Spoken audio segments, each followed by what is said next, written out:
시편 37편 3에서 7절 말씀을 바탕으로 우리가 웃을 때 웃으시는 주님이라는 제목으로 말씀의 은혜를 나누고자 합니다.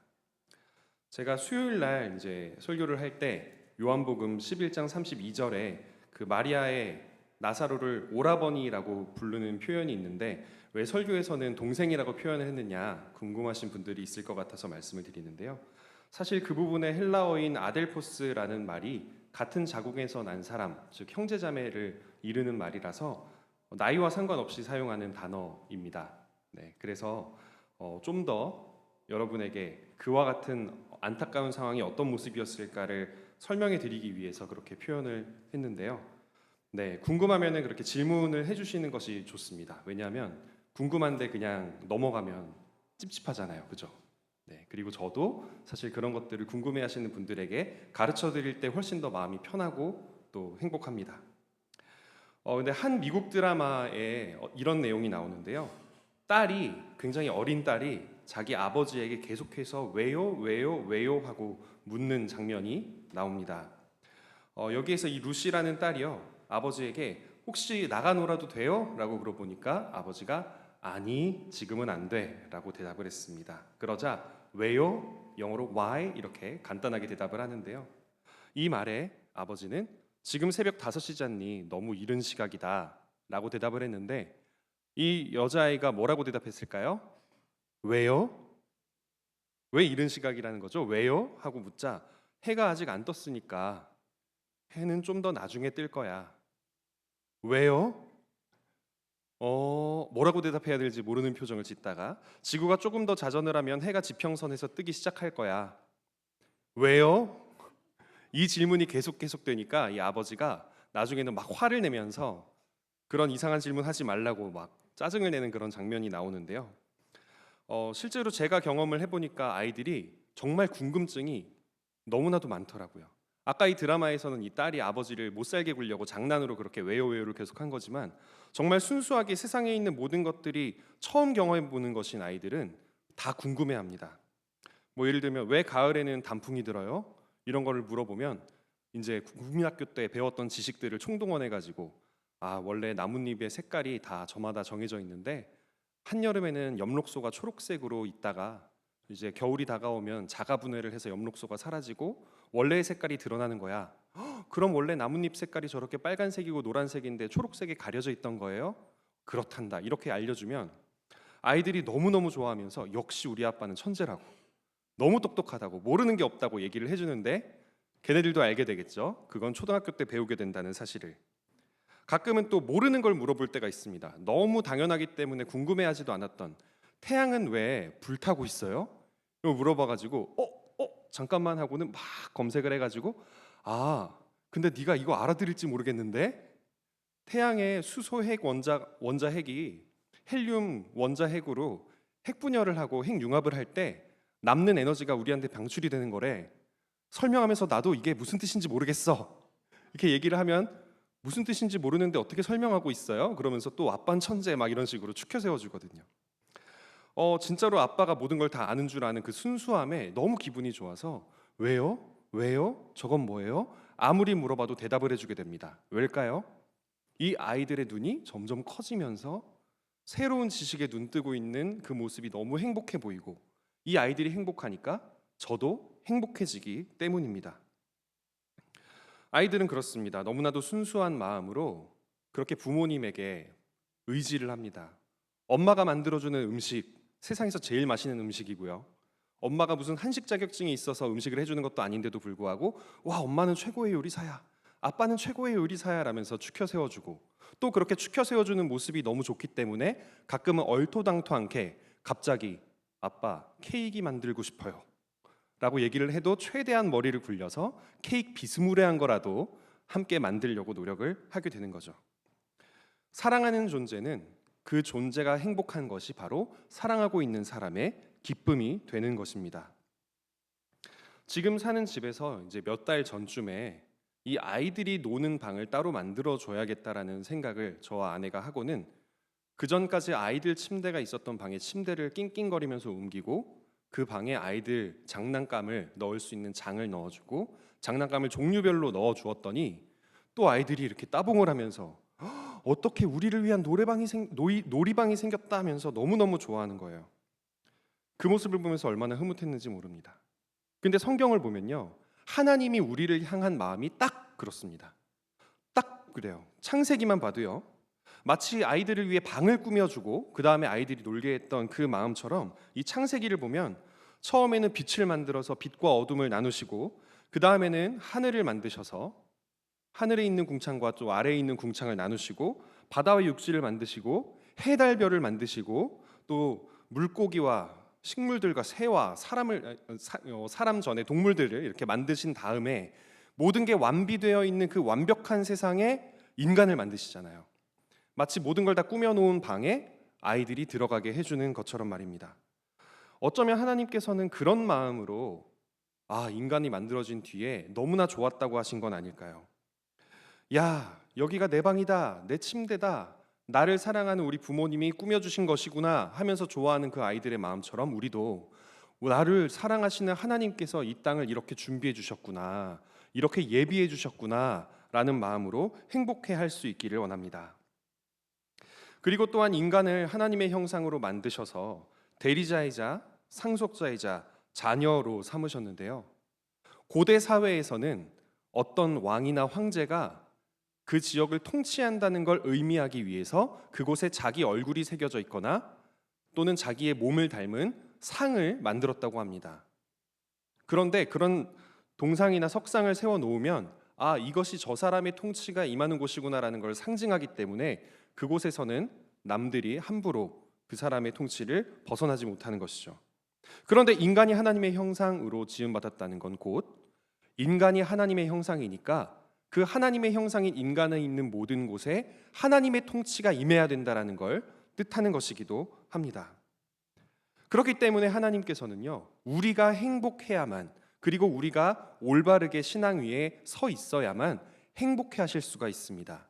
그래야 하나님의 자녀인 우리도 행복하고 아버지이신 하나님도 행복하고 하나님이 만든 온 세상도 함께 행복을 누릴 수 있는 것이기 때문입니다. 하나님은 선하신 분이시고 그 자체로 사랑이시다라는 성경 구절이 있을 정도로 사랑으로 가득한 분이시며 완전한 분이십니다.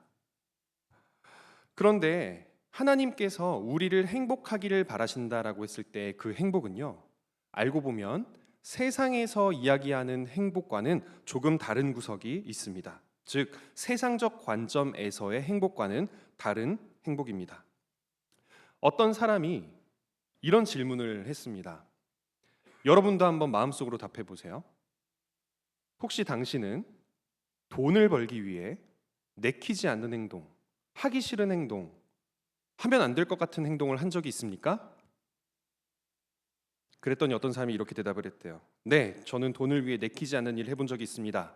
바로 출근입니다. 도저히 내키지 않았는데 돈을 위해 항상 출근합니다. 이 사람은 정말 정직하게 돈을 벌고 있는 거죠. 그런데 정말 정직하게 돈 버는 사람만 있습니까? 정직하게 평소에 돈을 벌다가도 그러고 싶지 않아질 때가 있고요. 또 어떤 사람들은 실제로 그걸 실행에 옮겼다가 벌을 받기도 하죠. 본래 인간은요, 그렇게 오늘날처럼 먹고 살기 위해 남들에게 피해를 주면서까지 죽도록 노동을 해야 하는 존재가 아니었음에도 불구하고 먹고 살기 위해서가 아니라 하나님의 뜻대로 이 세상을 다스리고 돌보기 위한 노동을 해야 했던 그런 존재임에도 불구하고 죄를 지은 인간은 이제 자신의 원래의 역할을 거의 상실한 채 마치 하나님이 아닌 세상을 섬기듯이 살게 되었습니다. 그러면서 세상의 사람들은요, 이 행복의 기준을 뭐라고 나눌까요? 바로 돈에서 찾습니다. 놀랍게도 청소년들을 상대로 행복을 얻기 위해 뭐가 필요하냐 1위에서 5위까지 설문조사를 했는데 1위가 돈이었습니다. 2위가 외모였고요. 3위가 성적이고 4위가 가족들, 5위가 친구들이었습니다.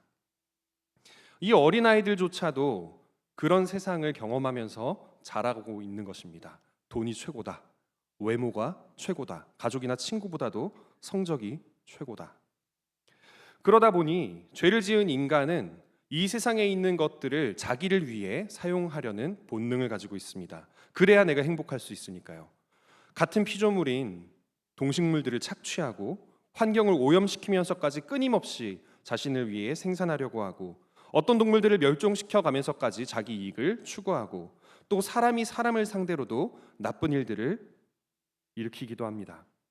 그렇게 어떻게든 많은 돈, 많은 권력, 많은 재산을 얻어야만 내가 행복해질 수 있다라는 생각에 젖어서 악한 행동을 하면서 살아가는 것이 바로 지금 이 세상의 이 망가진 질서 속에 행복의 조건이 된 것입니다. 그래서 하나님께서는요, 우리가 올바른 삶을 살기를 바라시고 가장 선한 길로 가기를 바라시는 그곳에 참된 행복이 있음을 아시는 하나님은 우리를 고의적으로 그러한 세상적 기준의 행복에서 떨어뜨려 놓으시기도 합니다. 오늘의 본문인 37편은 다윗의 시편입니다. 그런데 이 다윗의 삶을 한번 잘 생각해 보시길 바랍니다. 다윗 역시 기름 부음 받은 왕으로서 정말 행복하고 권력을 누리며 살았어야 했지만 그는 한참 동안을 이미 하나님께 버림받은 왕 사울을 피해 다니느라 고생을 했습니다. 그런데 놀랍게도요, 이 다윗이 언제 가장 성실하게 하나님을 따르고 정직하게 살았는지 아십니까? 바로 도망치면서 살 때였습니다. 아직까지 기름 부음은 받았지만 왕좌에 앉기 전에 그 다윗은요, 하나님 앞에 정직하려고 노력했고 하나님께서 세우신 왕 사울을 자기 손으로 해치지 않으려고 노력했고 어떻게 해서든지 하나님의 뜻에 순종하려고 노력을 했습니다. 반대로 이미 왕좌를 차지하고 있었던 사울은 하나님께 버림받기에 충분한 행동들을 하고 있었죠. 자기 멋대로 제사를 지내기도 하고 하나님께서 기름 부으셨던 다윗을 죽이려고 하기도 했습니다. 그런데 다윗도 마찬가지였습니다. 다윗도 나중에 돈과 권력을 얻고 왕위에 오르자마자 조금씩 이기적으로 변해가더니 자신의 충신이었던 우리아의 아내를 범하기도 하고 자기 아들과 더불어 전쟁을 일으키기도 하고 온갖 나쁜 일들을 일삼다가 벌을 받기도 했습니다. 그렇다면 하나님께서 보시기에 다윗의 삶은 왕좌에 앉기 전과 후 어느 쪽이 더 행복한 삶이라고 보셨을까요? 분명히 사람의 기준으로는 권력과 재산과 힘을 가지고 있었던 후자의 경우 왕위에 앉은 다음이 더 행복했다고 보여질 수도 있겠지만 하나님 눈에 진정으로 행복했던 다윗은 왕위에 앉기 전의 모습이었을 수도 있을 것 같습니다. 오늘의 본문 3절의 말씀을 한번 읽어보기를 원하는데요. 오늘의 본문 3절의 말씀을 제가 읽을 테니 여러분도 함께 따라 읽어주시기를 바랍니다. 여호와를 의뢰하고 선을 행하라. 땅에 머무는 동안 그의 성실을 먹을거리로 삼을지어다. 아멘. 이 3절의 땅에 머무는 동안이라고 번역된 말은 쇠콘 에레츠라고 해서 땅에 거하여라라는 명령형을 가지고 있습니다. 그래서 이 3절의 번역을요, 공동 번역에서는 이렇게 읽기도 하는데요. 여호와만 믿고 살아라. 땅 위에서 네가 걱정 없이 먹고 살리라. 또는 앞에 있는 부분과 붙여서 땅 위에 살 때 하나님을 믿고 살아라라고 번역을 하기도 합니다. 어쨌거나 그 내용은 똑같습니다. 이 땅에 살고 있는 동안 하나님을 의지하고 살라는 메시지입니다. 그리고 그렇게 살 때 이 땅에 사는 동안 하나님께서 하나님의 성실하심으로 우리의 먹을거리를 챙겨주신다. 이 삶에 필요한 모든 것들을 하나님이 성실하게 공급해 주신다라고 이야기를 하고 있는 것입니다. 하나님께서는 우리가 이 땅에 살아가는 동안 우리가 행복하길 바라실까요? 불행하길 바라실까요? 당연히 행복하기를 바라시겠죠. 우리가 다윗이나 사울이 권력을 얻은 뒤에 하나님으로부터 멀어졌던 그런 모습으로만 살지 않는다면 하나님은 우리가 얼마나 행복하게 살기를 원하시는지 모르겠습니다. 항상 행복하고 항상 감사하면서 그렇게 하나님께 찬양합니다. 우리의 삶을 이렇게 선하게 이끄신 하나님을 찬양합니다. 이렇게 간증하며 살기를 원하시겠죠. 그렇기 때문에 이 다윗의 시의 이 3절의 말씀을 우리가 깊게 묵상해 보았을 때 하나님께서 우리에게 원하시는 건 너무나도 단순하다는 사실을 발견할 수 있습니다. 그건 뭐냐? 너희에게 필요한 것들이 없다고 전전긍긍하지 말고 나를 믿어라. 너희에게 필요한 것들은 내가 성실하게 채워줄 테니 너희의 입을 내가 채워줄 테니 나를 의뢰하고 살아라. 결국 하나님께 의지하라는 말인 것이죠. 세상적인 관점에서 우리에게 무엇이 부족하면 우리는 불행해집니까? 아까의 그 설문조사 내용처럼 우리에게 돈이 없어지고 또는 건강이 없어지거나 또는 우리의 미래를 지켜줄 것만 같았던 무언가가 우리 손에서 스르르 빠져나가 버렸을 때 우리는 불행해집니다. 그래서 사람들은 많은 돈, 많은 재산, 높은 지위, 뛰어난 능력을 갖추어서 남들보다 위에 서려고 합니다. 그게 나에게 행복을 가져다 준다고 생각하니까요. 하지만 잘 생각해 보면 이러한 행복은 절대 완전하게 소유할 수 있는 행복도 아닐 뿐더러 언제까지나 상대적인 행복일 뿐입니다. 왜 상대적인 행복일까요? 나보다 돈 많은 사람 앞에서 나는 돈이 없는 사람이니까요.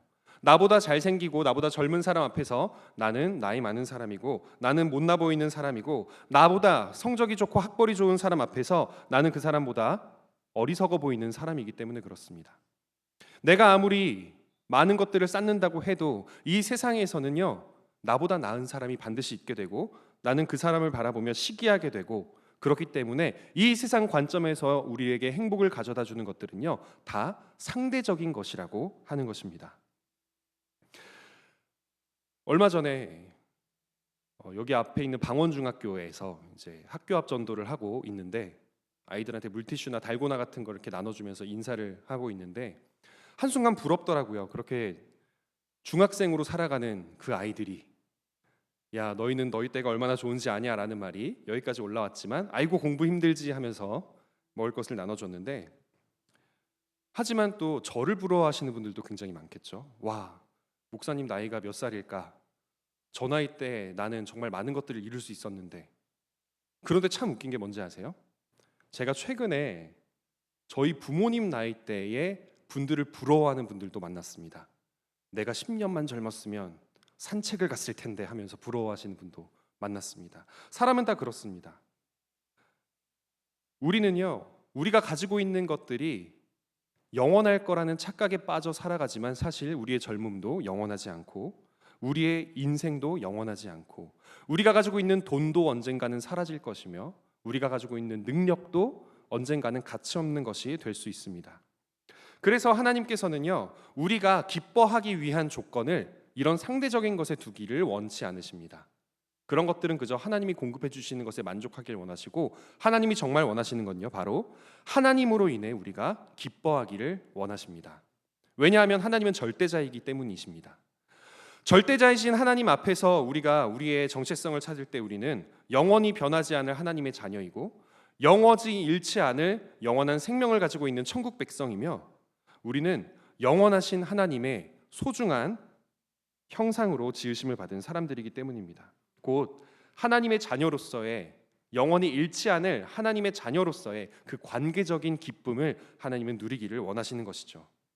그렇기 때문에 3절 말씀에서 나를 의지해라, 내가 너의 입을 채워주겠다라고 말씀을 하시는 건요, 내가 너의 입에 채워주는 것으로 기뻐하라는 말씀이 아닙니다. 너에게 얼마든지 채워주고 더 채워줄 수 있는 내가 너를 사랑하니까 그걸 기뻐하라는 말씀이신 것이죠. 또한 4절 말씀을 함께 읽어보기를 원합니다. 함께 읽겠습니다. 또 여호와를 기뻐하라, 그가 내 마음의 소원을 내게 이루어 주시리로다. 아멘. 이 구절을 잘 보십시오. 하나님께 기쁨이 되어라 라고 이야기하지 않습니다. 하나님께 기쁨을 드려라 라고 이야기를 하지도 않습니다. 그저 여호와를 기뻐하라 라고 이야기를 하고 있습니다. 예를 들면 어떤 사람이 여러분에게 이렇게 요구한다고 생각해 보십시오. 부모님의 기쁨이 되어라. 그런데 부모님은 여러분에게 이렇게 얘기를 한다고 생각해 보십시오. 부모님을 기뻐해라. 또는 여러분에게 자녀들이 이렇게 이야기한다고 생각해 보십시오. 우리의 기쁨이 되어주세요. 참 싸가지 없게 들리죠? 그런데 반대로 이렇게 한다고 생각해 보세요. 우리를 기뻐해 주세요. 뭔가 사랑해달라는 애처로운 느낌이 들죠. 너무나 큰 차이가 있습니다. 여호와를 기뻐하라와 여호와에게 기쁨이 되어라는 큰 차이가 있는데요, 하나님께 기쁨이 되기 위해서는요, 하나님을 우리가 기뻐해야 합니다. 하나님께 기쁨이 되기 위해 무엇인가 위대한 것들을 만들어서 드린다든지 많은 사람들을 전도한다든지, 다 가치 있는 일일 수도 있지만요, 그 안에 가장 핵심적인 건 그 모든 일들이 나에게서 자발적으로 끌어나오는 하나님에 대한 기쁨과 사랑이어야 한다는 것이죠. 억지로 해선 되는 것이 아닌 것입니다. 옛날에 제가 살던 과천 지역에서 제가 고등학교 때 아주 충격적인 사건이 일어난 적이 있었는데요. 어떤 아들이 자기 아버지를 죽인 거예요. 그런데 왜 죽였느냐? 나중에 그 남자분의 형이 법정에서 진술을 했는데 그 형은 서울대를 갔습니다. 근데 동생은, 이 살인자인 동생은 고려대를 간 거예요.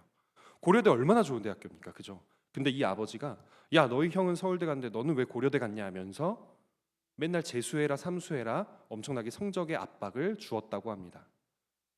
그래야만 내가 너를 자랑스러워할 수 있다. 네가 고려대를 가는 바람에 나는 얼굴도 들고 다닐 수가 없다. 세상에, 그러면 세상에 얼굴 못 들고 다니는 사람 얼마나 많겠어요. 그랬는데 그것에 참지를 못하고 이 동생이 자기 아버지를 찔러서 죽인 거예요. 법정에서 이 형이요, 이 서울대 나온 형이 뭐라고 증언을 했냐면, 나 같아도 가출하지 않고 그 집에 계속 살고 있었으면 동생이 그런 끔찍한 일을 벌이기 전에 내가 벌였을 거다라고 진술을 했다고 합니다. 대체 왜 그럴까요? 이 아버지는요, 잘못된 관계를 가지고 있었던 겁니다. 자식은 그 자체로 기쁨이어야 하는데 그 자식이 나에게 기쁨을 만들어서 갖다 주기를 바랬던 거예요. 진정한 목자이시고 참된 선한 목자이신 우리의 주님은요, 절대 그런 분이 아닙니다. 우리가 무언가 엄청난 업적을 쌓아서 하나님께 갖다 드려야만 우리를 기뻐하시는 분도 아닐 뿐더러, 또한 똑같은 마음으로 하나님도 순수한 우리의 사랑을 원하시고 계십니다. 그래서 4절 말씀처럼 여호와를 기뻐하라 라는 말씀, 이 뒤에 있는 내 마음의 소원을 내게 이루어 주리로다, 이게 중요한 게 아닌 겁니다. 소원을 들어주셨기 때문에 기뻐하라는 게 아니고요, 소원을 들어주시고 또 들어주시고 또 들어주실 수도 있는 사랑을 가지고 계신 그 하나님 자체를 기뻐하라고 이야기를 하고 있는 겁니다. 3절과 4절은 너무나 비슷하죠. 그런데 여기에서 또 5절과 6절도요, 비슷한 반복이 나옵니다. 우리 5절의 말씀, 오늘 본문 5절의 말씀 함께 읽도록 하겠습니다. 시작. 내 길을 여호와께 맡기라. 그를 의지하면 그가 이루시고. 아멘. 하나님께 길을 맡긴다는 건 어디로 갈지부터 어떻게 갈지를 모두 하나님께 맡긴다는 겁니다.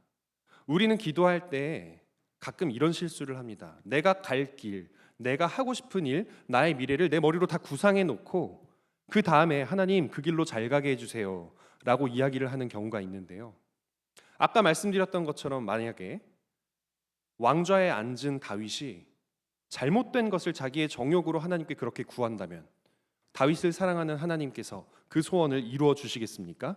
그렇지 않겠죠. 그렇기에 하나님을 기뻐할 줄 아는 사람, 순수하게 하나님이 나에게 먹거리를 넣어주시기 때문에, 하나님이 내 소원을 들어주시기 때문에 하나님을 기뻐하는 게 아니라 그저 순수하게 나의 아버지시니까, 나를 자녀 삼아 주셨으니까 하나님을 기뻐하는 사람들은요, 여호와께 자신의 길을 맡길 때 처음부터 맡길 줄 압니다. 하나님, 어디로 가야 될지 모르겠지만 하나님께서 인도해 주세요. 하나님, 어떻게 가야 될지 모르겠지만 하나님께서 이끌어 주세요 라고 말입니다. 저는 혼자만의 시간을 막 그렇게 즐기는 타입은 아니어서 쉬고 있을 때, 잘 때 빼고는 웬만해서는 아이들이랑 놀아준다든지, 저희 아내랑 산책을 한다든지, 친구들이랑 전화 통화를 한다든지, 그런 식으로 누군가와 이렇게 소통하면서 쉬는 거를 아주 좋아하는데요, 그러다 보니 장거리 운전을 할 때 너무 따분합니다. 특히 이제 지금 살고 있는 군포시에서 여기 방화동에 있는 영신교회까지 올 때 막히면 이게 1시간 40분 막 50분을 다리에 쥐가 날 것 같은 느낌으로 운전을 해야 될 때가 있는데요, 근데 참 재밌는 게, 그렇게 오랫동안 운전을 할 때 어떻게 하면 안 지루한지 아십니까? 옆에 아내가 타 있거나 뒤에 애들이 타 있으면 지루하지가 않아요. 아이들이 계속 제잘제잘 떠들면서 막 노래도 부르고 바깥에 있는 거 보면서 내가 지금 보고 있는 건 뭘까요? 맞춰보세요. 자동차 땡, 비행기 땡, 나무 땡, 이러면서 놀면 그냥 그 자체가 너무나도 즐겁거든요. 그런데 이 아이들에게 너 혹시 어디 가보고 싶니? 어디 놀러 가고 싶니?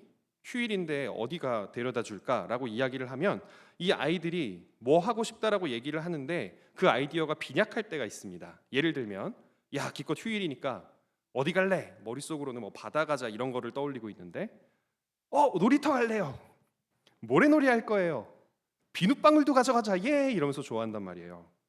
그러면 이렇게 얘기를 해줍니다. 그러면 아빠 믿고 한번 아빠가 재밌는 데 데려가 줄 테니까 한번 따라가 볼래?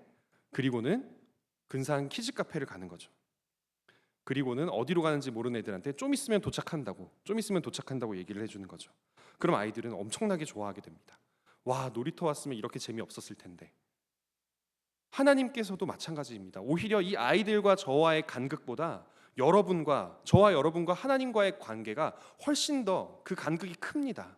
하나님의 지혜가 훨씬 더 풍성하시고요. 하나님의 능력이 훨씬 더 강하십니다. 그 하나님께 우리는요, 우리의 길을 처음부터 맡길 줄 알아야 합니다. 하나님, 어디로 가야 될까요? 어느 길로 가야 될지 모르겠습니다. 하나님께서 인도해 주세요. 하나님께서 인도해 주시는 그 길로 갈 때 저희가 최대한 성실하겠습니다. 그러니 저를 이끌어 주시옵소서. 이건 역시 마찬가지입니다.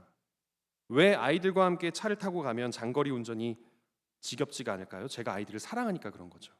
정말로 하나님을 순수하게 사랑할 수 있는 사람은요, 하나님이 나를 내가 원하던 길로 이끌어가지 않으실지라도 하나님과 동행한다는 그 자체로 기뻐하고 하나님과 동행하기 위해 하나님께 자신의 길을 맡길 줄 아는 사람들입니다. 여러분에게도 그와 같이 순수한 마음, 하나님과 동행하고 싶어하는 마음, 하나님 자체로 기뻐하는 그런 마음이 꼭 있을 수 있기를 원합니다. 사실은 설교를 준비할 때도 마찬가지임을 깨달았습니다. 이 설교를 준비를 하면서 저는 항상 설교를 준비할 때 성경책을 펴기 전에 먼저 기도를 하면서, 아마 다른 분들도 거의 비슷하시겠지만, 하나님, 지금 우리 영신교회에 원하시는 마음이 무엇인가요? 하나님, 지금 우리 영신교회를 바라보고 계실 때 하나님은 어떤 마음을 품고 계신가요? 에 대해서 묵상을 하다가 이제 성경을 읽기 시작을 하거든요. 아예 제로 베이스에서 설교를 준비하기 시작을 하는데, 그럴 때 오히려 하나님께서 정말 이런 마음을 품고 계셨구나라는 걸 새롭게 깨달을 때도 너무나 많고, 그 덕분에 나도 더 성장하고 있구나라는 걸 느낄 때가 있습니다. 처음부터 하나님께 맡길 수 있는, 하나님만으로 만족하기에, 동행함으로 만족하기에 처음부터 맡길 수 있는 저와 여러분이 될 수 있기를 원합니다. 이번에는 본문 6절을 한번 살펴보기를 원합니다. 오늘의 본문 6절의 말씀 제가 봉독하도록 하겠습니다. 내 일을 빛같이 나타내시며 내 공의를 정오의 빛같이 하시리로다. 네. 근데 이게요, 이 의를 표현하는 말이요, 알고 보면은 굉장히 법적인 표현입니다. 이 고대 유대인들의 사회에서 주로 재판 중에 판사에 의해서 전말이 드러나서 이 사람은 결백하다, 의롭다라고 얘기할 때 썼던 이 미슈파트라는 말을 사용을 하거든요. 그래서 미슈파테카, 너의 의라고 얘기를 했을 때 그 의는 정말 우리가 의로워서 드러나는 그런 의가 아니고요, 재판관이 그래 너 죄 없다, 그래 너 의롭다고 해줄게 라고 결정했던 그 의인 것입니다. 이 6절의 말씀을 읽으면서 어떤 분들은 난 별로 의롭게 살지 않았는데 나의 빛은 비칠 수 없는 건가? 나는 그렇게 성결하게 정결하게 살지 못했는데 그럼 하나님께서는 나의 의는 저렇게 정오의 빛같이는 비치지 못하시는 건가? 생각하면서 자책하는 분들도 계실 수 있지만 그런 의가 아닙니다. 우리의 재판관은 누구시죠? 바로 하나님이십니다. 그 하나님께서 우리의 의를 빛같이 나타내시기 위해 우리의 모든 죄의 책임을 예수님께 맡기시지 않으셨습니까? 그렇기에 이 6절의 말씀을 읽을 때 여러분은요, 하나님의 그 사랑 앞에 당당할 수 있어야 합니다. 그리고 이 정오의 빛이라고 적혀져 있는 히브리어 차림이란 단어는 뒤에 이렇게 엘로힘 이런 게 붙어 있으면은 셋 이상의 복수 형태인 경우가 대부분인데요. 무언가가 엄청나게 위대할 때 이렇게 셋 이상의 복수형으로 표현을 하기도 하는데, 즉 이 정오의 빛이란 말은 가장 위대한 빛, 가장 강한 빛, 최고의 상태일 때의 빛이라는 뜻이기도 합니다. 다시 말해서 하나님께서 우리의 죄를 모두 다 용서하여 주시고 우리를 의롭다 하실 때의 그 의는 이 세상에서는 상상도 하지 못할 하나님의 천국 백성이 될 수 있는 그 최고의 의, 하나님께서 우리에게 주신 의를 뜻하는 말이라고도 볼 수 있습니다. 그렇기 때문에 7절의 말씀처럼요, 결론적으로 우리는 어떻게 살아야 하냐면 여호와 앞에 잠잠하고 참고 기다리면서 살아갈 수 있어야 합니다. 형통하면서 악한 꾀를 이루는 사람들을 보면서 불평하지 않을 수 있어야 합니다. 다윗이 하나님께 기름 부음을 받은 뒤에 아직까지 왕좌에 앉아서 그것을 포기하지 못하고 있는 사울을 볼 때 솔직히 인간적인 마음으로 조금은 부럽고 안이 꼽지 않았겠습니까? 내가 분명히 이제 왕으로서 쓰임 받기 위해 기름 부음을 받았는데 분명히 이 사무엘을 통해서 사울은 버림받았다는 사실을 이제 모든 백성들이 다 알고 있는데 왜 저 사울은 저렇게 계속해서 왕좌에 있고 계속해서 권력을 누리고 있고 나는 이렇게 도망자 신세일까? 부러웠을 수도 있습니다. 하지만 하나님께서는요, 다윗이 그러한 사울의 모습을 부러워하다가 시기하다가 혹시라도 걸려 넘어져서 사울처럼 될까봐 전전긍긍하셨을 겁니다. 하나님께서 원하시는 건요, 우리가 우리의 능력으로 우리의 때에 무언가를 얻어서 세상이 얘기하는 그런 기준으로 우리의 행복을 찾기를 원하시는 게 아니라요, 하나님을 기뻐하기 때문에, 하나님 한 분으로 만족하기 때문에, 하나님과 동행하는 것만으로 난 만족할 수 있기 때문에 잠잠히 참고 기다리며 하나님의 때에 하나님의 방식으로 하나님의 선물이 우리에게 주어지는 것을 원하십니다. 그래야만 우리는 하나님 앞에 올바른 관계를 유지하며 타락하지 않고 천국 갈 때까지 이 광야 같은 삶을 쓰러지지 않고 살아갈 수 있기 때문입니다. 전 너무나 또 안타깝습니다. 만약에 사울이 자기 죄로 인해서 하나님께 버림을 받았을 때 하나님으로 인해 기뻐하지 못하고 하나님이 주신 왕좌 때문에 기뻐했구나, 하나님으로 인해 행복해하는 게 아니라 하나님이 주신 권력 때문에 기뻐했구나, 이 타이틀 때문에 기뻐했던 거구나, 이걸 딱 깨닫고는 하나님 죄송합니다, 하나님 한 분만으로 만족하는 겸손한 옛날의 사울로 돌아갈게요, 회개하고 그냥 평안하게 살려고 왕좌를 다윗에게 넘겨주었더라면 왕인 다윗의 장인으로 평생을 얼마나 행복하고 가족들이랑 기쁘게 살 수 있었겠습니까? 그런데 사울은 마지막 순간까지도 그러지 못했습니다. 하나님이 나한테서 줬다 뺏었던 왕좌, 줬다 뺏었던 권력, 줬다 뺏었던 그 타이틀과 힘을 끝까지 그리워하고 놓지 못했던 사울은 결국 하나님께 완전히 버림받아 전쟁터에서 목숨을 잃었습니다. 우리의 삶은 사울과 같지 않기를 원합니다. 우리의 삶은 왕좌를 얻은 뒤에 다윗과의 삶도 다를 수 있기를 원합니다. 우리는 하나님 한 분만으로 만족하면서 하나님이 무언가를 해주셨기 때문이 아니라 하나님이 나를 사랑하시기 때문에 하나님을 기뻐하는 사람으로 살아가기를 원합니다. 하나님은요, 우리가 그렇게 주님 안에서 올바른 모습으로 살아가며 기뻐할 때 그 기쁨 속에 함께 거하십니다. 자기 길이 형통하며 악한 꾀를 이루는 자들의 그 형통함을 우리가 부러워해서는 안 되는 이유는요, 하나님이 이 세상의 역사를 주관하시는데 그 하나님이 의로우신 분이시기 때문입니다. 의로우신 하나님이 세상을 주관하고 계시다면 당연히 불의한 자들은 어떻게 될까요? 그들의 미래는 뻔합니다. 마치 썩은 나무에 밑둥에 도끼가 놓여져 있는 것과도 같습니다. 곧 사라져버릴 허무한 인생입니다. 그런데 우리가 그들의 융성함을 바라보며 부러워하다가 자칫하여 넘어져 그들과 비슷한 모습으로 이 세상을 살아가게 된다면 그땐 우리가 가장 소중한 하나님과의 관계를 놓치게 되는 것이죠. 우리는 주님 안에서 순수한 마음으로 기뻐할 수 있기를 원합니다. 이런 이야기가 있습니다. 한 부자가 있었는데요, 이 부자가 많은 것들을 가지고 있기 때문에 자신의 것을 누리면서 살아갈 줄 알았는데 어느 순간 너무나도 허무함을 느꼈다고 합니다. 나는 왜 이렇게 많은 땅이 있고 많은 재산이 있는데 허무하지? 나는 왜 남들이 가지지 못한 많은 보물을 가지고 있는데 왜 허무하지? 그러면서 마을을 돌아다니며 행복해하는 웃음소리가 나는 그런 가정들만 찾아가서 기웃기웃거렸다고 합니다. 그런데 참 재미있게도 하하호호 소리가 나는 집을 찾아가 봤더니 그 집은 아무것도 없는 초가집이었습니다. 마당에 먹을 만한 동물들을 기르고 있는 것도 아니고 그렇다고 곳간에 쌀이 충분히 있는 것도 아니었습니다. 그런데 저 허름한 방문 속에서는 하하호호 웃는 소리가 들리는 겁니다. 왜 그럴까 하고 문을 살짝 열고 안녕하세요 하고 인사를 하는데 이 부자의 눈에 들어온 장면은 이것이었습니다. 비쩍 마른 떡 몇 조각을 가지고 아버지가 아이에게, 아이가 어머니에게, 어머니가 남편의 입에 그 비쩍 마른 떡을 넣어주면서 맛있지? 맛있어요. 우와, 맛있다 하면서 웃고 있는 모습이었다고 합니다. 그리고 나서 또 다른 집을 찾아가 보았습니다. 이 집에서도 웃음소리가 너무나도 많이 나서 찾아가 보았는데 이 집은 더했습니다. 아까는 마른 떡 조각이라도 있었는데 이 집엔 떡 조각조차도 없었습니다. 그래서 온 가족이 들판을 쏘다니면서 나무 뿌리를 캐고 있었고 나무를 캐고 있었습니다.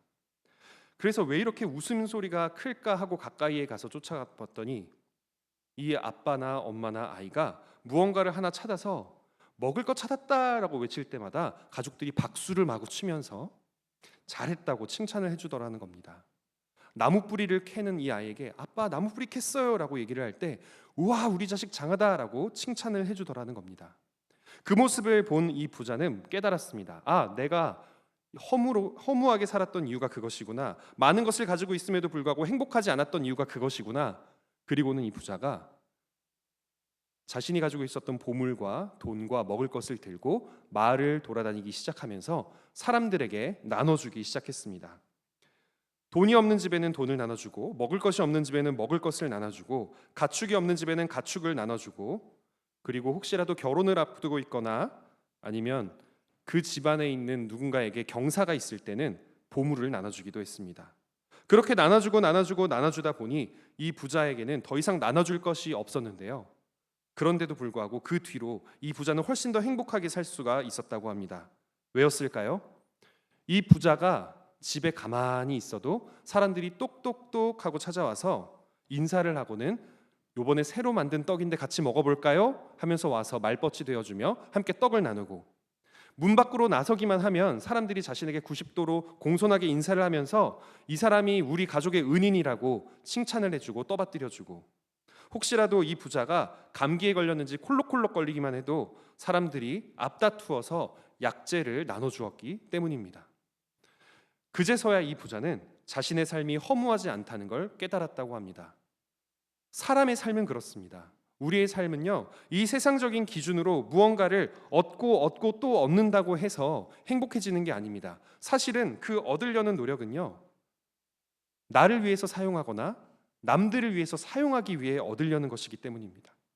남들을 위해 조금이라도 베풀 수 있을 때, 조금이라도 남들을 위해 봉사할 수 있을 때, 그렇게 사랑을 실천할 때야 그 삶의 허무함에서 벗어날 수 있는 것이죠. 하나님과의 관계에서도 마찬가지입니다. 이 사실을 너무나도 잘 아셨기 때문에 하나님은 성경에 나온 인물들을 통해서 우리에게 가장 중요한 것이 하나님이 주신 재물, 하나님이 주신 재산, 하나님이 주신 먹을 것이 아니라 하나님 그 자체임을 끊임없이 가르치려고 하신 것입니다. 우리의 행복의 근원이신 하나님, 우리의 생명의 근원이신 하나님께서 지금 저와 여러분을 이 예배의 자리에 불러주셨다는 그 사실 하나만으로 만족하고 행복할 수 있기를 원합니다. 잠시 후 우리가 함께 기도를 하실 텐데요. 기도를 할 때에도 우리의 기도를 들어주셔야만 하나님을 기뻐하려는 그런 마음은 다 내려놓고 또는 지금까지 우리의 기도를 다 들어주셨기 때문에 하나님을 믿는 그런 믿음도 다 내려놓고 그저 하나님께서 우리의 기도에 귀를 기울여 주시며 우리가 상상하지도 못했던 훨씬 더 위대하고 훨씬 더 선한 길로 우리를 인도해 주실 거라는 그 믿음으로 우리를 가득 채우며 기뻐할 수 있기를 원합니다. 우리를 향한 하나님의 뜻은 단순히 기쁨이나 단순히 의로움이 아니라 하나님의 뜻 안에서 언젠가 이 세상을 심판하실 하나님의 뜻 안에서 영원한 삶의 기준에서 행복할 수 있고 의로울 수 있는 삶입니다. 그래서 하나님은 우리가 기쁨을 찾아 헤맬 때 절대 방관하지 않으십니다. 그 기쁨을 함께 찾기를 원하시고 그 기쁨을 위해 동행하기를 원하십니다. 혹여나 우리가 기쁨을 쫓다가 우리의 행복을 쫓다가 잘못된 길로 가서 진정한 행복인 하나님을 놓칠까 봐 하나님은요 그 무엇보다도 우리와 동행하기를 먼저 원하시는 겁니다. 우리가 기뻐할 줄 아는 하나님의 자녀가 되기를 원합니다. 그 순간 하나님도 웃으실 수가 있으십니다. 그리고 하나님은 행복하시기 위해 여러분을 행복하게 만들어 주실 것입니다. 왜냐하면 우리가 웃을 때에야 하나님도 웃으실 수 있기 때문입니다. 설교를 마무리하며 이 이야기를 드리고 싶습니다. 여러분이 오늘의 말씀을 이 시편 37편의 말씀과 또 이 설교의 말씀을 진정으로 믿으신다면요, 이제부터는 아무 조건 없이 하나님을 기뻐하는 믿음을 향하시기를 원합니다. 그리고 믿음으로 기도하며 이루실 하나님의 사랑과 능력을 선포하시기를 원합니다. 하나님, 저에게 이게 필요합니다, 이걸 주십시오가 아니라 하나님 보시기에 가장 선한 것을 나에게 주십시오라고 이야기할 수 있는 믿음을 향해 나아갈 수 있기를 원합니다. 그리고 더 나아가서 아까 그 자신의 것을 나눠 주어서 다른 이들의 입이 싱글벙글 웃게 만들어 주었을 때 자신도 참된 행복을 찾을 수 있었던 그 부자처럼 하나님의 뜻에 따라 내 옆에 누군가를 우리가 웃게 해줄 수 있는 사람이 될 수 있게 해달라고 기도하기를 원합니다. 하나님께서는 우리를 웃게 하시기 위해 예수님을 보내주셨고 우셨던 분이십니다. 왜냐하면 우리가 웃어야만 웃으실 수 있기 때문에. 그 하나님의 마음을 우리가 품을 때 우리는 또한 하나님이 웃으시고 우리가 이웃을 웃게 할 때, 하나님 사랑과 이웃 사랑을 실천할 때 우리에게도 영원한 행복, 절대적인 행복, 절대 잃을 수 없는 행복이 온다는 사실을 경험하게 될 것입니다. 함께 기도드리시겠습니다.